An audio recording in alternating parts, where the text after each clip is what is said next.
Well, all of the things that I've talked about for the last 2 days and that Anita has spoken about, I think are germane to coming to a place of realizing what it means to live a God-realized life. And all it takes is an instant. It just takes one moment to turn your life around.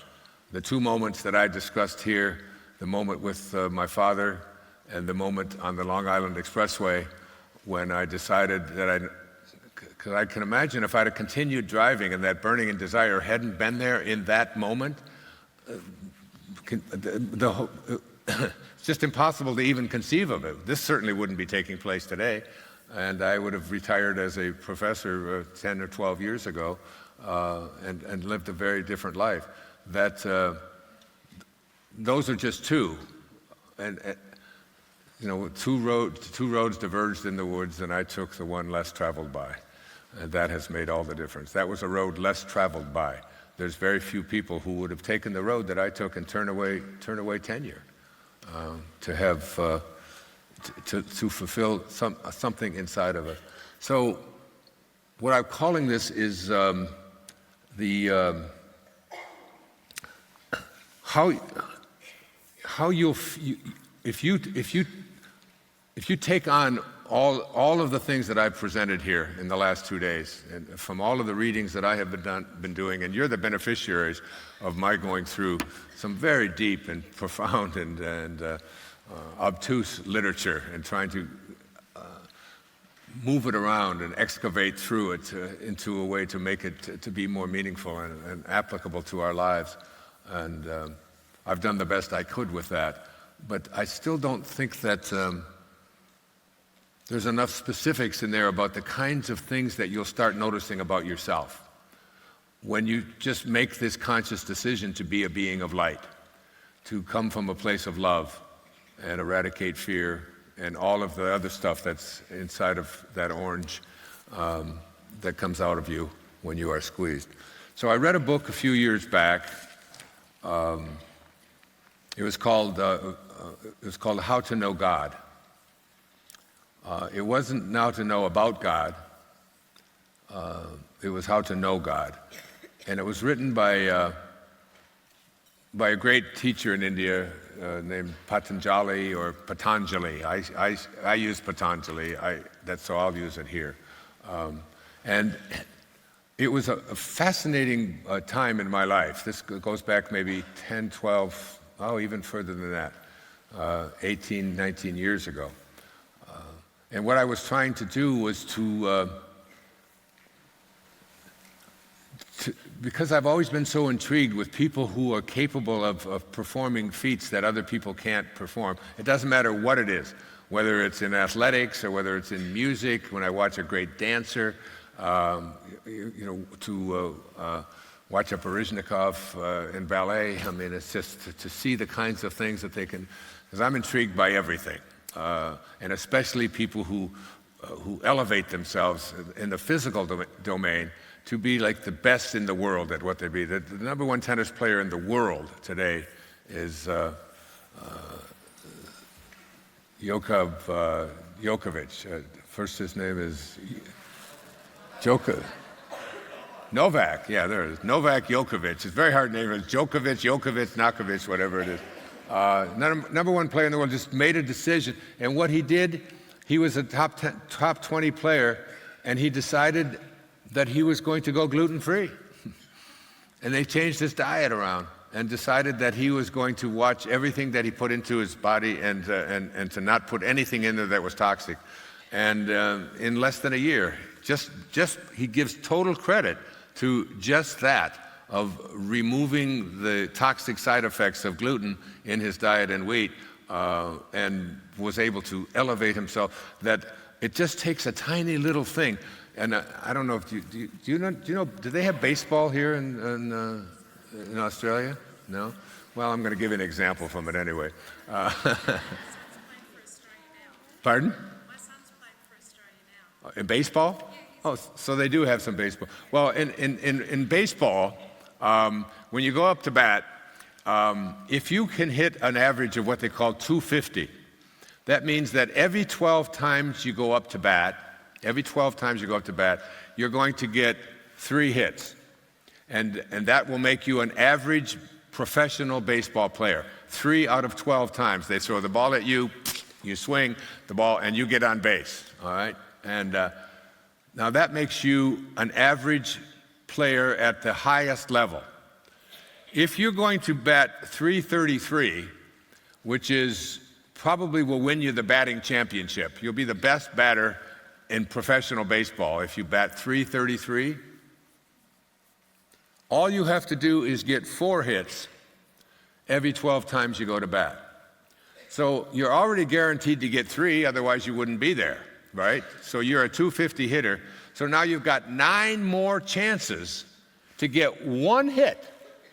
And just getting 1 additional hit in 9 times, and you ought to be able to do that because you're already a .250 hitter. And yet, there's hardly anybody that gets there. There's such a small difference, a tiny little change where you just might bunt the ball and try to get on, or you might do something different. You might concentrate a little bit harder. You might do a little bit more practice or whatever it is. And you can go from being average to being a superstar. And this is true in virtually every profession and anything that you do out there. You're only a tiny little thought away from being the very best in the world at what you're doing or what you would like to do. It's just one little event can change everything. And Patanjali had 5, what I call the 5 aphorisms of Patanjali. What I was doing at the time that I was reading How to Know God, there are 40 sutras in How to Know God. And these sutras are words that you repeat to yourself. And if you repeat the first one to yourself over and over and over again, and then you put it into practice, and it's a mental practice, then the next day, you do this for 40 consecutive days. The next day, you do the first sutra, you repeat it again over to yourself, you memorize it, and now you take on the second one. And these are only a couple of sentences each. And then the third day, you take the first 2, and then you do the third. On the 15th day, you take the first 14 sutras, these things that are being taught to you about what it means to learn how to manifest, what it means to learn how to live at a magical level of consciousness, until ultimately you get to the 40th sutra. And you're able to do things that you never even imagined yourself able to do, including have a complete memory of the previous 39. And I got up to about 31 or 32, and my wife kept getting pregnant. It was her fault. I had to stop. It wasn't my fault. So I was practicing these sutras and seeing, there were things, because I watched something called the yogic races. And these are where they would have these yogis that would sit there in this position with their legs crossed. Now you just imagine yourself sitting like this, and then it's about 100 yards ahead. There's about 8 or 9 hurdles, and they start out about, let's say this is your level here. They start out about this high. So you bounce yourself down to that first one, and they're racing doing this. And then you lift yourself over this by just sitting in this position. You're able to lift your body up and go over it, and then you go on to the next one that's a little bit higher and a little bit higher until you get to the very end. Now, try to imagine what it would be like to just lift your body, just get your rear end off of the ground, even for a split second. But you have the capacity, all of us have the capacity to do this. My teacher, Abraham Maslow, used to say, self-actualizing people must be what they can be. There is something inside of them that says, if I have the capacity to do it, I must figure out how to be able to make it happen for myself. This is what I have done recently. I had someone come in and say to me this morning, you look so fit. I've been watching you for 20 years. You look better now than you did 20 years ago. You look stronger, you look healthier. I said, I have made a commitment to radical well-being, to making my body at the age of 75 respond to me, because what I have come to know and understand is that what happens to you when you get older is a result of what you believe when you are younger.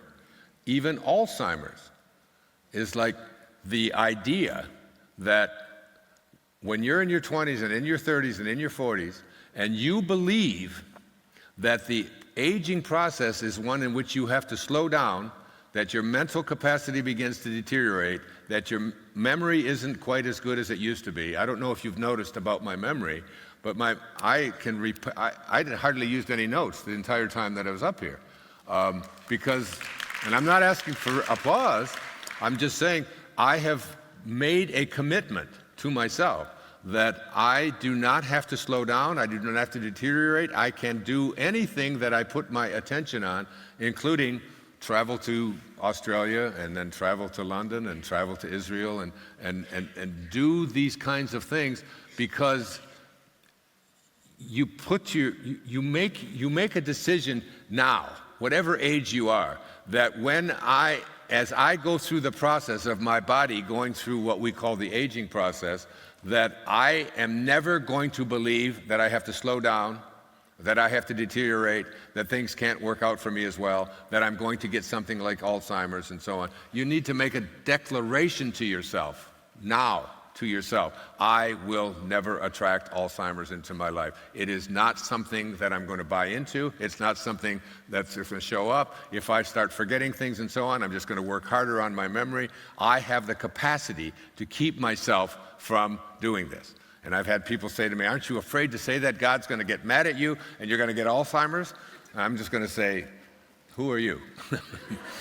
If I got it. Why are you talking to me, you know? So what you believe affects not only whether or not you get cancer and all the things that Anita and I were speaking about up there, it affects every aspect of your life. And there's not a reason in this world that all 1,000 people who are in this room cannot make a decision to their own radical well-being. And if you just make that decision, the universe will help you to fulfill it. Remember Thoreau's definition of success. If you advance confidently in the direction of your own dreams and endeavor to live the life which you have imagined, you will meet with a success unexpected in common hours. It will begin to show you. That's why I do the juicing. That's why I do the gluten-free. That's why I don't eat toxic foods and I eat organic foods. That's why I do these crazy coffee enemas and things like that, because I have an awareness that I can take this body of mine and through my intention, I can make it as absolutely healthy as I declare it to be until I decide to leave this body. So this is what I was working at 20 years ago. And I've always known that you do not have to slow down. It does not have to, but you've got to be so cautious about the ways that you think and process this about your life. Make a commitment right now to yourself that I'm going to live from a place of radical well-being. All you have to do is make that commitment, and then what you're doing is you're removing some of the corrosion that has existed from living at ordinary levels of consciousness. This is what just Castaneda was talking about when I was reading that earlier this morning. That corrosion starts to go away, and the universe sent me. I never made a decision that I was going to do juicing and coffee and gluten-free and all of that. After my experience with John of God and the healing through the entities and so on, and they're still with me because I've gotten pure. I haven't got time. If I had enough time, I would need about an hour to tell you how they made contact with me in Montreal just a few months ago. That I have an awareness that they're still here with me and guiding me. And once you are in that intention and you're living from that place, this universal consciousness will you'll start to align with it. And once you start aligning with it, it will recognize itself and offer you whatever it is that you need in order for you to fulfill that destiny that you've signed up for. But if you're believing that it can't happen, or if you're believing that it's hard or that it's difficult and so on, it doesn't know anything about hard. It doesn't know anything about difficult or about it not happening. This universal consciousness just knows about being. You know, it just knows about love, and it will send you the right people, the right events, the right circumstances. That's what I can see clearly now is really about.